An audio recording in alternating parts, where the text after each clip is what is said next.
está el exministro, economista, Alfonso Prat-Gay. Muchas gracias por venir. Gracias por invitarme, Caro, Nico. ¿Cómo están? Buenas noches. Bueno, a ver, Hola, Sergio. usted de alguna manera dijo o predijo que podía suceder algo de estas características tomando en cuenta algunas variables, ¿no? Como inflación interanual, salario real, lo que había sucedido con el salario real, que es cuánto puedo comprar, no en términos nominales si aumentó, sino cuánto podía comprar hace un año con la plata que gano y cuánto puedo comprar hoy. ¿Cuál es la lectura que hace de estos resultados? ¿Lo sorprendieron en algo? Me parece que fueron un poquito más de lo esperado porque uno siempre mira las encuestas también, ¿no? Y la realidad es multidimensional y, bueno, a veces los economistas cometemos el error de pensar que todo pasa por la economía. Pero sin duda que estaba el escenario planteado para una elección muy floja del gobierno porque en lo que vos mencionabas, Caro, en el bolsillo los argentinos, la clase media, pero también la clase media baja y la clase más vulnerable vienen sufriendo, ¿no? las políticas de este gobierno y se ve con mucha claridad. Hay un número que yo uso a veces para que se entienda mejor, para no meterse con el poder adquisitivo y el ajuste por inflación, y es la cantidad de kilos de carne que pueden comprar un salario promedio en Argentina. ¿Y por qué uso esto? Porque ¿se acuerdan ustedes que la campaña, cuando no era la vida que queremos, sino vamos a volver mejores? Era el asado, sí. Era el asado y vas a desempolvar la parrilla y demás. Bueno, hoy con un salario promedio comprás 70 kilos menos de carne de los que comprabas cuando asumió el gobierno de Alberto Fernández, ¿no? Y así con todo casi. Pasamos de 190 a 120 kilos de carne, el valor de un salario, ¿no? Entonces, desde ese punto de vista, sí era previsible que ellos estaban muy confiados en el relato y en decir, bueno, los hemos cuidado durante todo este tiempo y no vieron el problema del bolsillo y tampoco vieron el hartazgo de millones de argentinos que no creían que Alberto Fernández los venía cuidando, sino que los venía encerrando, ¿no? Y por supuesto después, con la foto, la bronca se destapó por completo, ¿no? ¿Toma decisiones sobre la economía hoy el ministro Guzmán? Y ahora está muy, a ver, ya venía muy encorsetado porque es parte de un gobierno donde el presidente no tiene el poder, sino que la tiene la vicepresidente, entonces hay que ir a pedir permiso al Senado, pero por supuesto que después de este golpe electoral todo queda en una nebulosa, ¿no? Hasta ahora, perdón, el lunes bajó el helicóptero con Fabiola Yáñez, el presidente, hizo un acto donde estaban Guzmán y Culfas, porque a Culfas tampoco lo quieren, ¿no? Usted fue ministro de Economía, además de presidente del Banco Central. ¿Cómo trabaja un ministro de Economía si siente que buena parte de su espacio político lo está bombardeando, como efectivamente pasa? Bueno, a mí por suerte no me pasó eso, pero supongo que debe ser muy, muy complicado, ¿no? Y además tampoco creo que se pueda sorprender, porque él formó parte de la campaña y él recorrió el conurbano. Yo creo que en algún punto hasta ellos creían que estaban haciendo las cosas bien. Y por eso la bofetada es tan grande en estas elecciones, ¿no? Yo creo que hay tres cuestiones que a mí me gustaría marcar, no sé si ya las mencionó alguna de ellas Sergio, pero que son realmente determinantes, más allá de lo que estamos discutiendo, Santa Cruz, Chaco, a ver, grandes novedades, grandes puntos. La primera cuestión es que el electorado le dijo basta al relato, ¿no? Si ellos creían que estaban haciendo las cosas bien, bueno, claramente la contundencia de las urnas les dio un mensaje distinto, ¿no? La segunda cuestión, algo refería Nelson hace un rato, es que si se repitieran los resultados de septiembre en noviembre, ¿no? Que es un gran condicionante, sí, como decías vos hace un rato, el peronismo va a perder el quórum en el Senado. O sea, con los números que tenemos hoy de las PASO, si se repiten en noviembre, pasan de 41 senadores a 35 senadores. Habría que preguntarle a Sergio, pero yo creo que desde el retorno de la democracia nunca hubo un Senado que no estuviese controlado por el peronismo. Sí. O sea, para que entendamos lo importante que es esta faceta de la elección. Y mi tercera reflexión es del otro lado, de Cambiemos o de Juntos por el Cambio. Juntos por el Cambio en las últimas 3 elecciones estuvo arriba del 40%. En el 2017 con una elección extraordinaria del 43% y después 41% en el 2019 y ahora estuvo arriba de 40%, ¿no? Cuando vos me preguntabas cuando yo era ministro teníamos 89 diputados y 17 senadores. El gobierno al que Alberto Fernández se refiere como la pandemia de Macri pasó de 89 diputados a 115 diputados. Se fue con 20 y pico de diputados más y se fue con 8 senadores más. Si Cambiemos repite este resultado, ya no en el 2021, sino en el 2023, podemos aspirar a tener mayoría en diputados y estar muy cerca de tener mayoría en el Senado. Para que se entienda, o sea, el próximo gobierno que venga en el 2023, Sí. si gana, el que gane, y si es de Cambiemos, muy probablemente tenga al menos mayoría en una de las cámaras, que es un mundo aparte respecto a la experiencia anterior, ¿no? Bueno, a ver, quiero repasar en las placas, no tengo el money, voy a mirar un poquito para este costado para ver las placas de cuál era el cuadro de situación en PASO 2019, PASO 2021, porque justamente quiero hablar con usted sobre la responsabilidad que tiene y que se le confiere, si se confirman los resultados en noviembre, que se le confiere a la oposición. A ver, desocupación. Una suba muy significativa, considerando la prohibición de despidos en el medio, ¿no? O sea, además, quienes dejan, ¿no?, de buscar trabajo que no son considerados desocupados, ¿no? Exactamente. Pobreza, 35,5%, escenario PASO 2019. Igual quiero remarcar que 35,5% es realmente lacerante, es terrible. Y el escenario es aún peor, con el que se llega a estas PASO 2021, del 42%. Un dólar a 45,40 contra un dólar a 175. Una inflación anual del 54% contra una inflación anual del 52%. Un salario mínimo en dólares de 311 dólares contra 167. Una canasta básica en 33.013 pesos.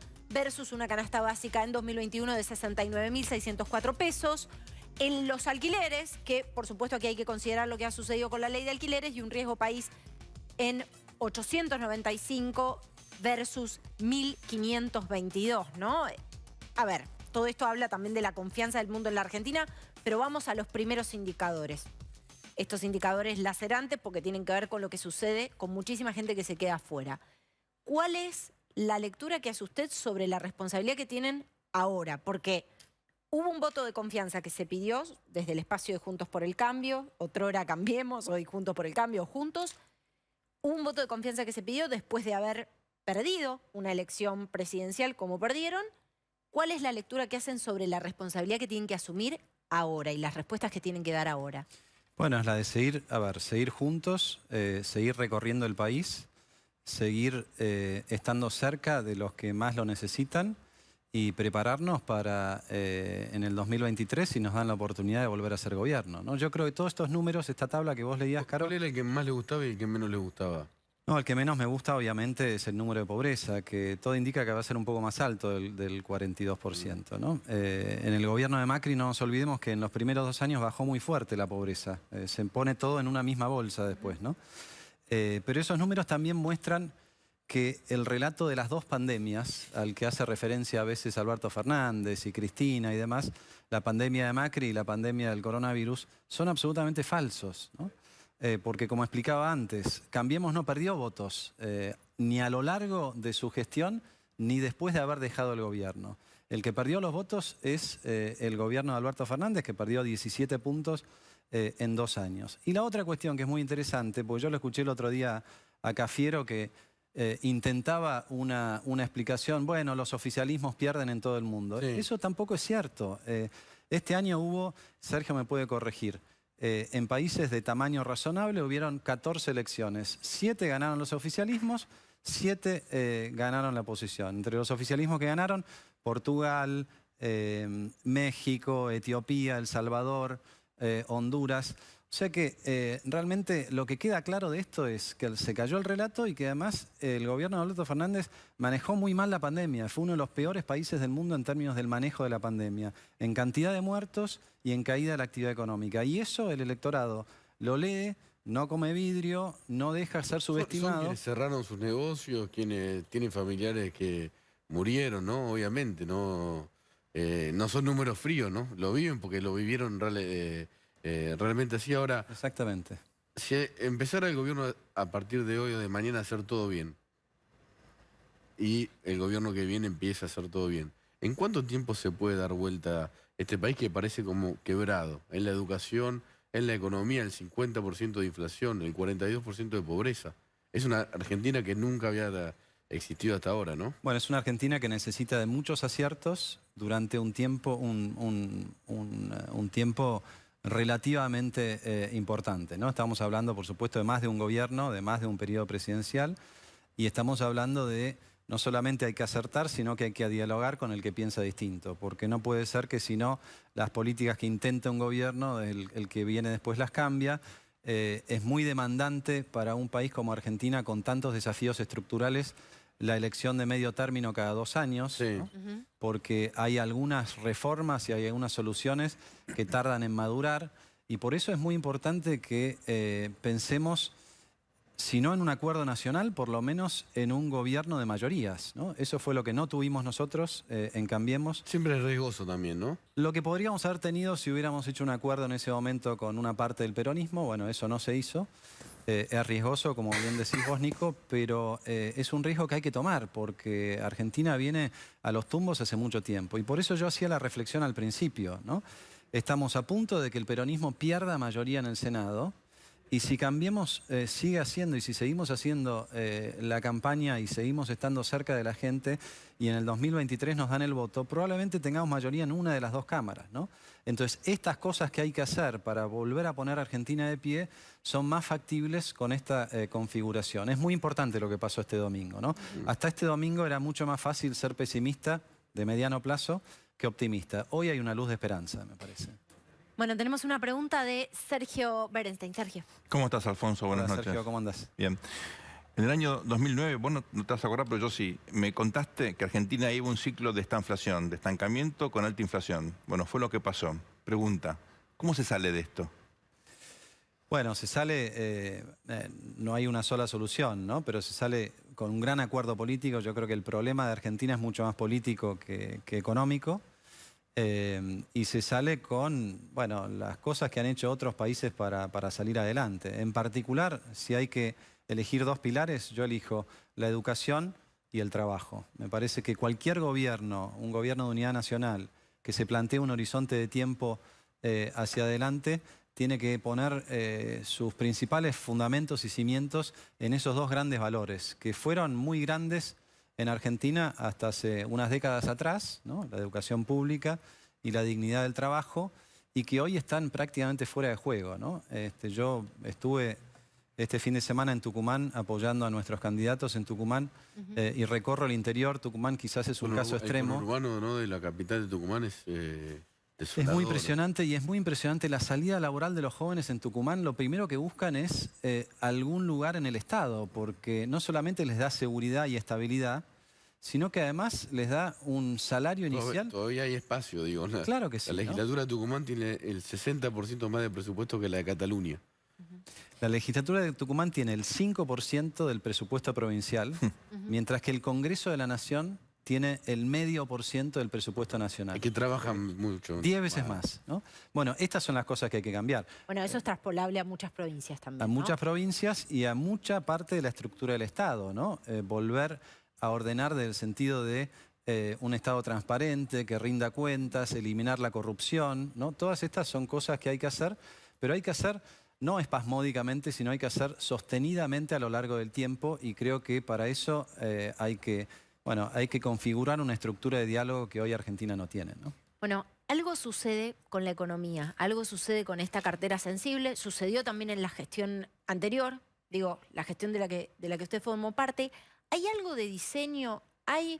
Bueno, voy a nombrar o voy a mencionar una palabra que está muy de moda, pero no hay un empoderamiento real de quien lleva la cartera de economía, teniendo en cuenta que eso va alineado con la dirección de un gobierno, pero algo pasa ahí que no se terminan de resolver estos problemas estructurales que después producen ese efecto cascada a los indicadores sociales que más nos duelen, ¿no? Sí, yo creo que es diferente lo que pasa ahora de lo que pasaba durante nuestro gobierno. En nuestro gobierno estaba muy atomizada la decisión, que es lo que planteás. Sí. En el caso de Guzmán me parece que es un ministro empoderado, solamente que no ha tomado las decisiones correctas.